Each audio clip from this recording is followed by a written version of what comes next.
We're doing homemade salsa. Yes, we are. What makes a good salsa?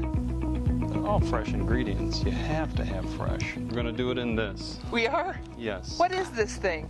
That is a salsa maker. Why are you chopping all that if you're putting it in this thing with blades? Well, I will admit that you make the best salsa that I've ever had in my whole entire life, and I'm really happy that you're sharing your secrets today. sure. You can't buy a tomato like this in the store. Wonder why. And it's all that big fireball in the sky. What do we have in there? Cilantro, a little bit of onion, and a little bit of tomato? Tomatoes. Okay. And we're going to fire this thing up.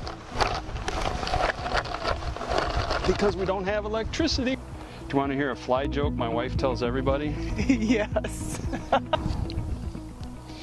Most people don't put a lot of garlic in there, or they'll use garlic powder. Okay. Please, really? And here's a little magic too. Homegrown jalapeno. Okay. It's just starting to turn.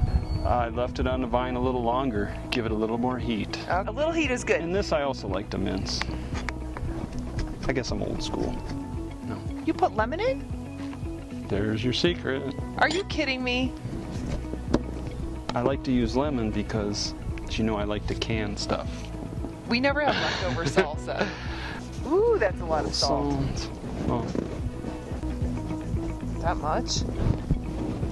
Okay, give it a stir. Okay. See what we got. It's fantastic. And that's pretty spicy. You're good. Mmm. Isn't it fantastic? All right, let's go. Time for a margarita.